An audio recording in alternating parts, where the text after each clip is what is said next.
Hola, buenos días, ¿cómo están? Vamos a terminar el desarrollo de la unidad 2, como ya les habíamos advertido, que tenía dos partes. Ya lo vieron ustedes, como fue la unidad 1, va a ser la unidad 2. Una primera aproximación a Europa, y ahora vamos a ver América en el siglo XVIII.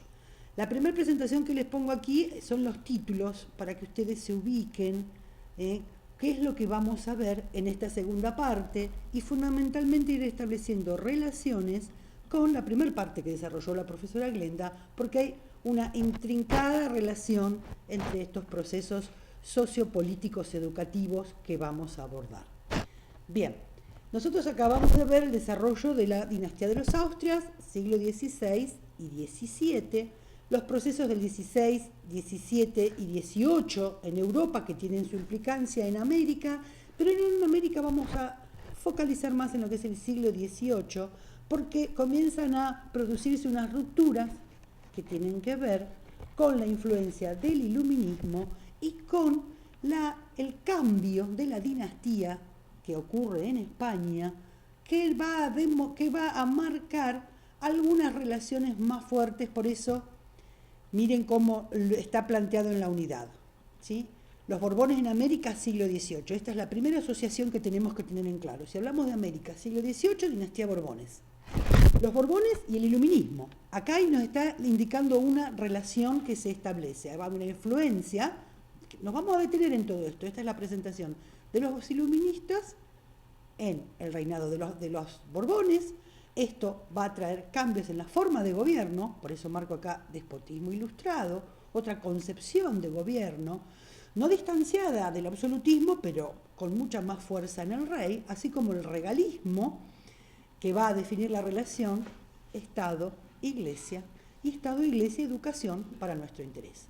Cómo se van a implementar las reformas borbónicas, las políticas educativas de este nuevo orden económico, político, social para América, cómo en ello juega la ilustración, también en el ámbito educativo. Concretamente vamos haciendo luego foco en qué medidas ocurrieron fuertes, se tomaron en educación y qué alternativas nuevas, ya en un periodo que nos estamos acercando al fin del siglo XVIII, cercano al XIX, que nos va a dar lugar, sobre el final de esta unidad, a lo que va a ser nuestra Revolución de Mayo. Vamos a retomar un poquito un tema que ya vimos nosotros en la unidad anterior, que tiene que ver las concepciones económicas de la época. Y miren, el mercantilismo, siglo XVI, XVII, fue esta corriente de pensamiento, tuvo su extensión y fue muy fuerte también hasta el siglo XVIII. Sin embargo, se van a generar algunos cambios. Recordemos un poquito lo que yo ya les dije, pero es para tenerlo presente ahora.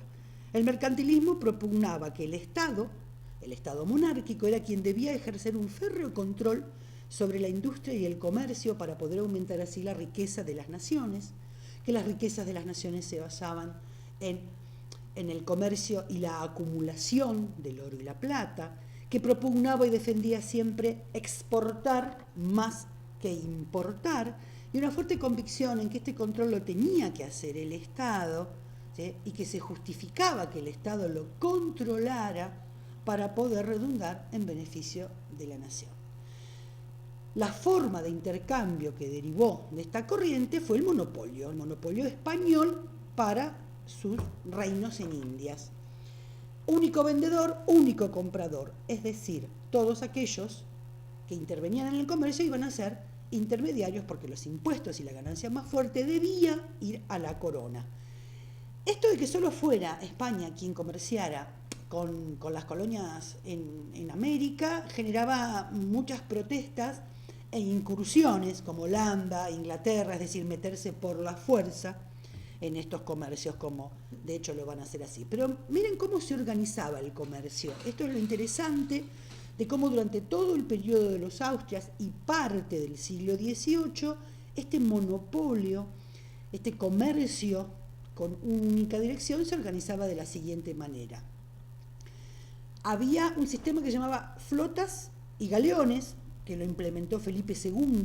Felipe II, recuerdan, uno de los más importantes de los Austrias, y que consistía en que salía una flota entre el mes de marzo y abril. Tanto la flota como los galeones salían custodiados por otros navíos para preservarlos de los constantes ataques que tenían de las otras fuerzas imperiales, sobre todo Inglaterra, los piratas, que se quedaban con el oro que querían llevar a América. Pero este tránsito comercial monopólico estaba organizado de la siguiente manera. Solamente salían de Sevilla y Cádiz, en España, y solamente estaban autorizados unos pocos puntos en América al comercio legal. Entre abril y mayo salían las flotas y llegaban, ¿sí?, a la isla de Santo Domingo, a La Habana y luego a Veracruz, virreinato de Nueva España, y allí se distribuía para todo lo que era el virreinato de Nueva España y volvían los barcos hacia España con los metales preciosos, que era lo más importante, lo que más interesaba, pero productos que en toda esta región eran muy fuertes, como azúcar, tabaco, cacao. Entre julio-agosto, salían los galeones, ¿sí?, también desde Sevilla, y llegaban a Cartagena, luego iban aquí a Portobelo. En Portobelo había una gran feria de comerciantes, y de esta gran feria de comerciantes, estos barcos luego volvían a España, pero aquí, comercio interno, rutas marinas intercoloniales, se llevaba la mercadería al Callao y luego a Valparaíso, y viceversa para llevarse luego los productos a España. Muy complicado, muy controlado, muy caro, muy costoso, ¿sí? Acá está otro dibujo de cómo salían de Sevilla y Cádiz tanto las flotas y los galeones, y luego, ¿qué pasaba? Cuando las mercaderías llegaban a Lima, ¿sí?, o iban por barco, Lima tiene el puerto de Callao, a Valparaíso, o por tierra, hacían la ruta del Potosí, Córdoba, Buenos Aires. A partir de acá hay que hacer una línea imaginaria, no estaba todavía controlado por el blanco, ¿sí? Este trayecto era muy costoso, muy lento, muy caro. Y aquí había una entrada natural, que es Buenos Aires, lo que va a ser el puerto de Buenos Aires, a la cual no estaba habilitada. Era la mayor y más importante boca de contrabando que trataban de evitar los españoles, porque perdían con ello dinero. Esta es una imagen, un grabado hecho de lo que era la feria, ¿sí?, de Portobelo. ¿Qué ventajas tenía este sistema? Bueno, en realidad la mayor y más importante ventaja tenía que ver con un control que intentaba ser efectivo, ¿sí? Comercio entre reinos de Indias, gracias a este régimen de puerto único. Puerto único va, puerto único viene. Sin embargo, este control no fue tal y agudizó el ingenio para el contrabando. Esa boca natural, abierta, tan fácil de acceder, era el espacio donde salían las mercaderías desde aquí, de Buenos Aires, hacia, ¿sí?, España, sin el control y sin el debido pago de impuestos, que era lo que realmente perjudicaba en este tema. Algo que vamos a tener en cuenta acá, que es lo que les estoy indicando, esto generaba una vía económica de cierto tipo de desarrollo artesanal regional, porque acá lo más importante era el Potosí y luego Buenos Aires y la gobernación aquí de Paraguay, pero el Potosí era el camino fundamental y las mulas, carretas que llevaban las mercancías eran a la vez el vehículo de los productos regionales. Todo lo que abastecía las postas, como las carretas, las lanzas de carro, de madera, los cueros, las mulas, llevaban a la vez e interconectaban todo este pequeño circuito productos regionales como los vinos, los ponchos, las botas, todo lo que era el trabajo artesanal que llegaba hasta aquí. Es decir, este es un eje que se genera en el Pacífico, un eje comercial que vamos a ver cuando se abra aquí Buenos Aires y esto se legalice, va a traer un fuerte decaimiento en esta zona comercial.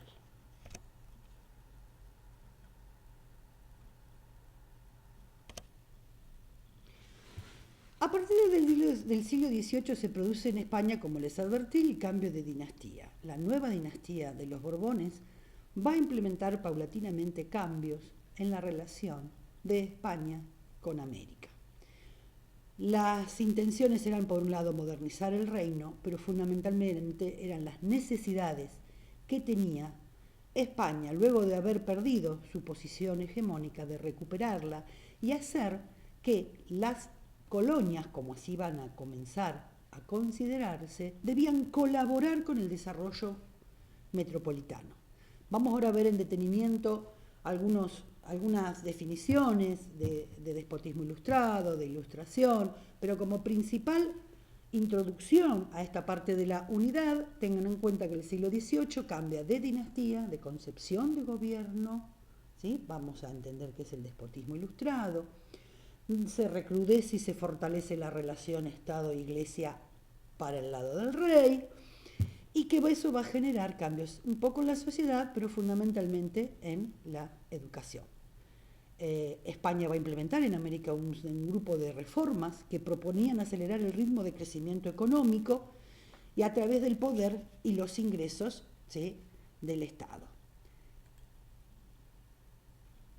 Epa.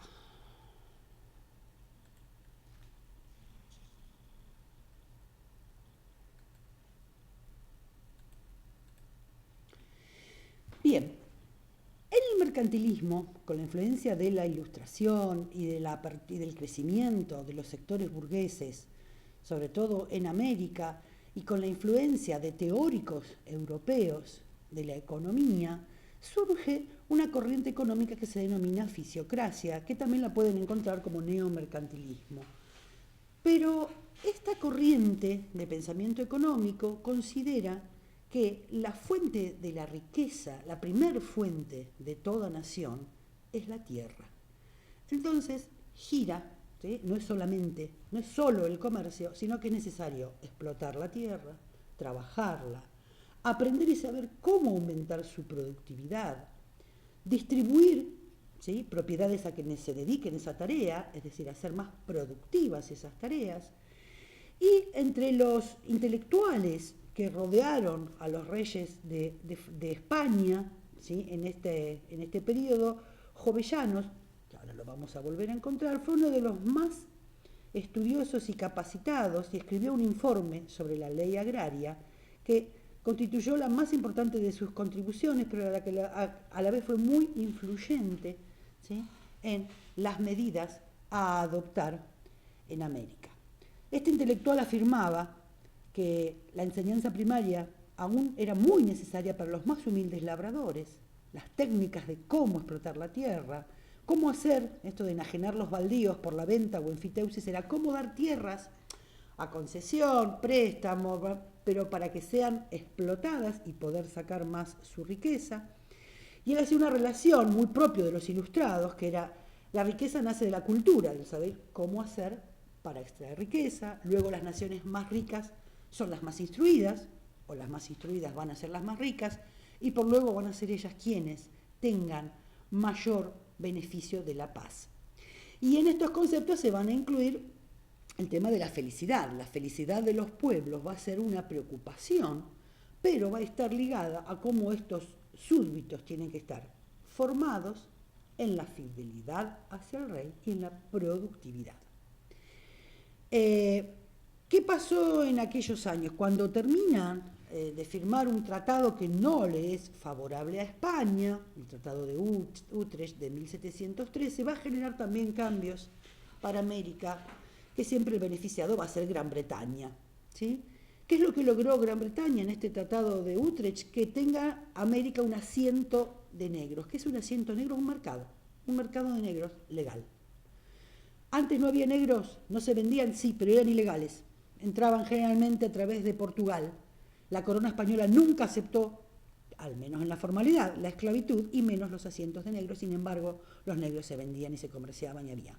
En cambio ahora la imposición por 30 años, ¿sí?, en un asiento de negros para la venta legal de esclavos, y a la vez logró tener un navío de permiso, que era la autorización para enviar un navío a uno de los principales puertos o a los principales puertos de América un navío anual cargado de mercadencías para vender, ¿sí? Y comprar, sin ningún tipo de restricción.